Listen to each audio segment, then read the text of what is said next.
नीतीश कुमार के कार्यकाल में शिक्षकों का हर कार्य हुआ अधूरा। तभी तो मुख्यमंत्री की कुर्सी पड़ गई खतरे में। मजबूर हो गए शिक्षक भूख हड़ताल पर जाने को। दोस्तों नमस्कार, मैं हूं आपका दोस्त एस के चौधरी। बिहार के तमाम शिक्षकों की समस्याएं अनगिनत है और देखेंगे तो मुख्यमंत्री का कार्यकाल 2005 से प्रारंभ हुई और उस वक्त से लेकर वर्ष 2025 तक के कार्यकाल के दरमियान उन्होंने शिक्षकों के लिए जो कुछ भी किया वो सभी के सभी अधूरा रहा।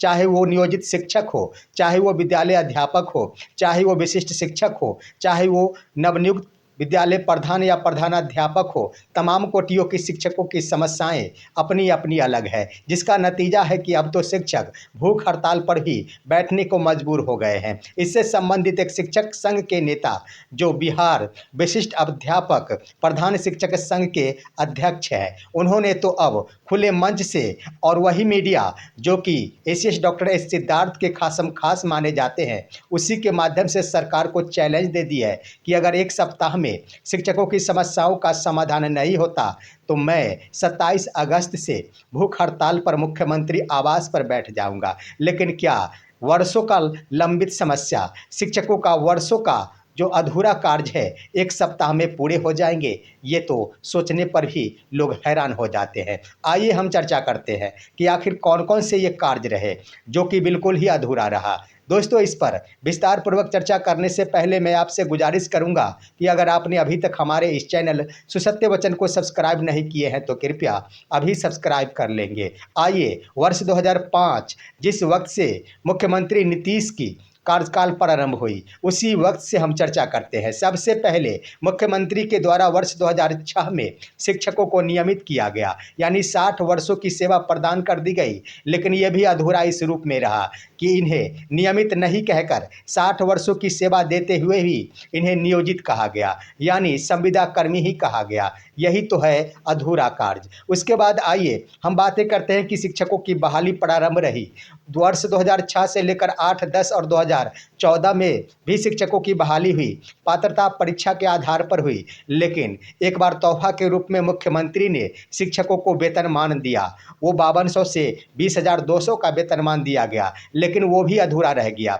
वो फुल फ्लेजेज जो 5200 से वेतनमान का होना चाहिए था वो शिक्षकों को नहीं दी गई और इस कदर उनका वेतनमान निर्धारित कर दिया गया कि चपरासी से भी कम वेतन शिक्षकों का उठने लगा। बातें यहीं पर समाप्त नहीं होती है दोस्तों, उससे पहले पर आप गौर करेंगे तो आपको पता चलेगा कि वर्ष 2012-13 की बात है। नियोजित शिक्षकों की भविष्य का ख्याल रखते हुए मुख्यमंत्री ने एक पेंशन योजना की शुरुआत की। उन्होंने कहा कि शिक्षकों के आश्रित को और बुढ़ापे में शिक्षकों को कुछ सहयोग मिलना चाहिए। इसके लिए उन्होंने यूटीआई पेंशन प्रारंभ कर दी और इसके लिए उन्होंने योजना का निर्माण की कि सरकार की ओर से 200 रुपये प्रति महीने शिक्षकों के यूटीआई खाते में दिए जाएंगे और शिक्षक चाहे तो अपनी सैलरी से जितना चाहे उतनी राशि कटवा सकते हैं। शिक्षकों ने सरकार की इस मंशा को आगे बढ़ाते हुए उन्होंने यूटीआई पेंशन खाता खुलवा लिया। शिक्षकों ने अपना सैलरी से वेतन कटवाना भी शुरू कर दिया। लेकिन सरकार की बारी आई कि सरकार के स्तर से हर महीने 200 रुपये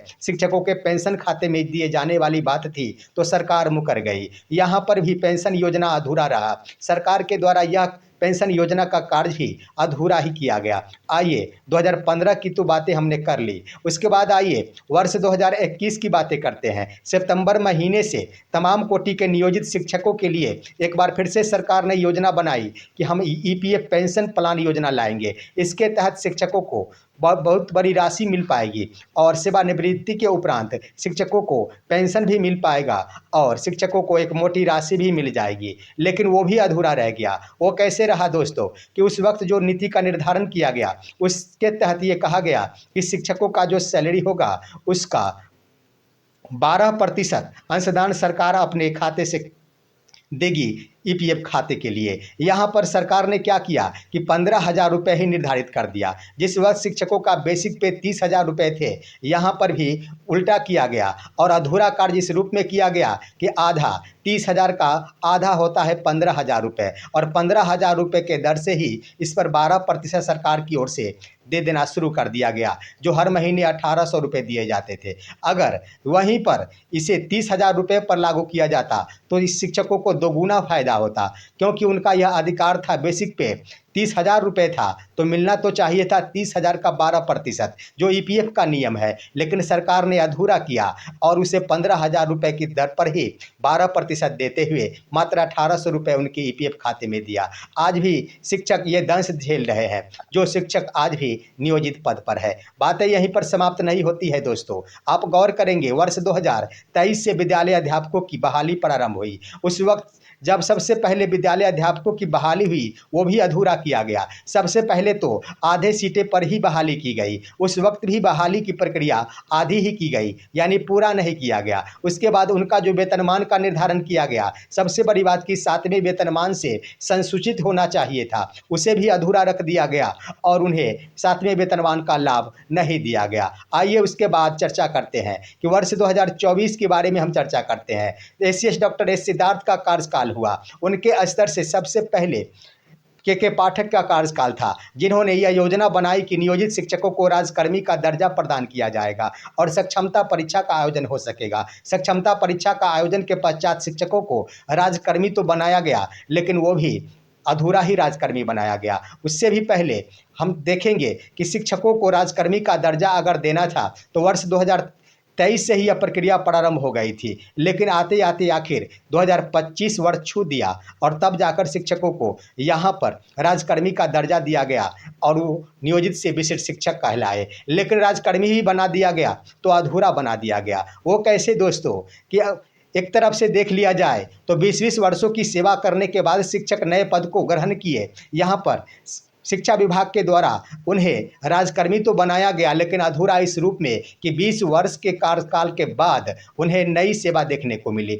भला वो कौन सा ऐसा विभाग होगा जहां 20 वर्षों की सेवा दे देने के बाद भी एक बार फिर से पुनः उनकी सेवा प्रारंभ होती हो। ये तो बिहार का शिक्षा जगत ही है और शिक्षकों की यह प्रक्रिया ही है जो मुख्यमंत्री नीतीश कुमार के कार्यकाल में 20 वर्षों की सेवा दे देने के बाद भी शिक्षकों की नए एक संवर्ग के सेवा की शुरुआत हो पाती है। यही तो है मुख्यमंत्री नीतीश के कार्यकाल का अधूरा शिक्षा कार्य। उसके बाद दोस्तों, विशिष्ट शिक्षकों के वेतन के बारे में कहा जाए तो वेतन का भुगतान भी उनका किया गया तो अधूरा किया गया। जो उनका नियमावली में पे मैट्रिक्स साथ के साथ साथ पे प्रोटेक्शन का प्रावधान किया गया था, उसके तहत जो उनका वेतन मिलना चाहिए था वो नहीं दिया गया और सबसे पहले प्रथम इंडेक्स के आधार पर उन्हें वेतन देना प्रारंभ कर दिया गया, वो भी अधूरा दिया गया। यहाँ पर इस रूप में कह दिया जाए तो विशिष्ट शिक्षकों को राजकर्मी का दर्जा देने के बाद भी अधूरा राजकर्मी बनाया गया, उन्हें वेतन से वंचित रख दिया गया। और सबसे बड़ी बात कि 20 वर्षों की सेवा के बाद शिक्षकों को सेवा निरंतरता का लाभ दिया जाना चाहिए था, लेकिन क्या किया गया, उनके 20-20 वर्षों की सेवा को समाप्त कर दिया गया और सेवा निरंतरता के मुद्दे पर जब शिक्षा समिति के स्तर से अनुशंसा कर दी गई, उसके बाद भी उस पर कोई विचार नहीं किया गया। अब तो शिक्षक लड़ने को मजबूर हो गए हैं। यही तो कारण है कि एक मुद्दा बिहार विशिष्ट अध्यापक प्रधान शिक्षक संघ की ओर से इस मुद्दे को भी काफ़ी जोरों शोर से उठाया जा रहा है कि भूख हड़ताल के क्रम में शिक्षकों की सेवा निरंतरता और वो भी समस्थानिक इंडेक्स के साथ पे फिक्सेशन होना चाहिए। जब तक सरकार इन मुद्दों को नहीं मान लेती है तब तक हम किसी भी सूरत में अपने भूख हड़ताल को समाप्त नहीं करेंगे, ये कहना है शिक्षक नेता आनंद कौशल सिंह का। लेकिन बातें यहीं पर समाप्त नहीं हुई दोस्तों। वर्ष 2024 में ही प्रारंभ हो गया था शिक्षकों का स्थानांतरण। यहाँ पर अगर आप बातें करेंगे तो स्थानांतरण का नाम सुनकर शिक्षकों के खुशी के फूले नहीं समा पा रहे थे। शिक्षकों को आशाएं थी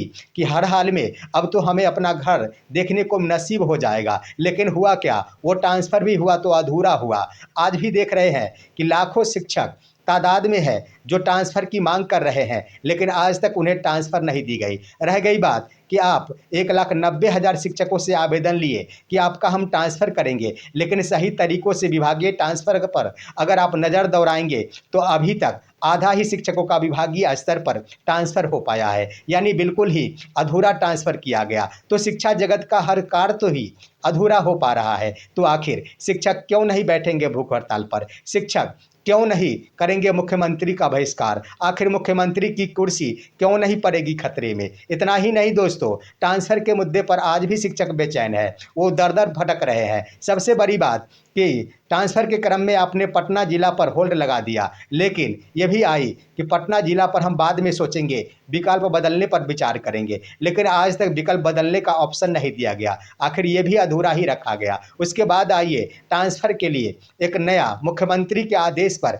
कमेटी गठन से संबंधित पत्र जारी कर दिया गया, लेकिन सवाल उठता है कि मुख्यमंत्री के आदेश के आधार पर भी अगर ट्रांसफ़र की प्रक्रिया प्रारंभ होती है तो क्या यह पूरा हो पाएगा? क्योंकि अभी तक 1 सप्ताह बीत चुके हैं। जो कमेटी का गठन होना था प्रत्येक जिले में, आज तक किसी भी जिले में कमेटी का गठन नहीं हो पाया और आनन-फानन में आकर अगस्त महीने के अंतिम सप्ताह में हो सकता है या फिर अभी से 1 सप्ताह बाद तक एक नोटिफिकेशन जारी कर दिया जाएगा और शिक्षकों से ऑनलाइन माध्यम से एक बार फिर से आवेदन मांग लिए जाएंगे। क्या लगता है यह ट्रांसफ़र हो पाएगा? कदापि संभव नहीं है, क्योंकि आचार संहिता बिहार में लागू हो जाएगी। शिक्षकों से आवेदन तो मांग लिए जाएंगे, परंतु उस पर अमली जामा पहनाने पर शिक्षा विभाग कदापि अपने आप को संभव महसूस नहीं कर पाएंगे, क्योंकि आचार संहिता का दबाव होगा शिक्षा विभाग के ऊपर। आइए हम बातें करते हैं नवनियुक्त प्रधान शिक्षकों के बारे में।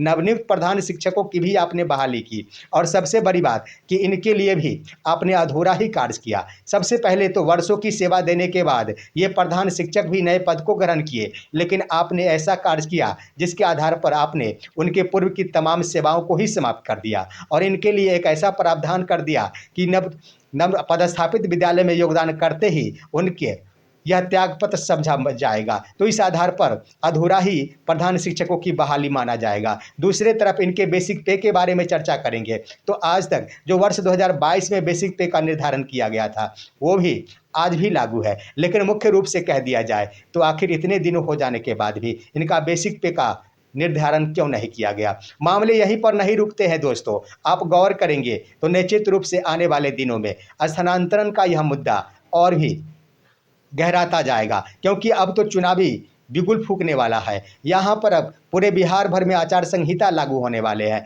आचार संहिता के क्रम में किसी भी कर्मी का स्थानांतरण नहीं हो पाता है। ये तो निश्चित है कि ये भी ट्रांसफ़र की प्रक्रिया अगर शुरुआत होगी एक बार फिर से तो वो भी अधूरा होगी। आइए म्यूचुअल ट्रांसफ़र के बारे में चर्चा करते हैं। सरकार के स्तर और विभाग के स्तर से यह व्यवस्था लागू की गई कि शिक्षक अब अपने हाथों से ही खुद का स्थानांतरण कर लेंगे। यहाँ पर विभाग के स्तर से कहा गया कि एक ग्रुप क्रिएट करने का ऑप्शन दिया जा सकेगा और इसके तहत 10 की संख्या में भी शिक्षक अपने ग्रुप को क्रिएट कर सकते हैं, लेकिन अभी तक जो प्रावधान था उसके तहत ग्रुप क्रिएट करने का ऑप्शन ही नहीं दिया गया। अधिकतम 2 शिक्षक ही अपने आप के लिए ग्रुप बना सकते थे और उसके आधार पर ही अपना ट्रांसफ़र कर सकते थे। तो यहाँ पर म्यूचुअल ट्रांसफ़र की व्यवस्था भी अधूरा ही साबित हुई। इसके क्रम में अधूरा के क्रम में ये भी कहा जा सकता है कि सक्षमता 1 और 2 के शिक्षक दोनों राजकर्मी है, लेकिन इसमें भी अधूरा रखा गया। सिर्फ सक्षमता 1 वाले को ही स्थानांतरण का मौका दिया गया, सक्षमता 2 वाले को मौका नहीं दिया गया।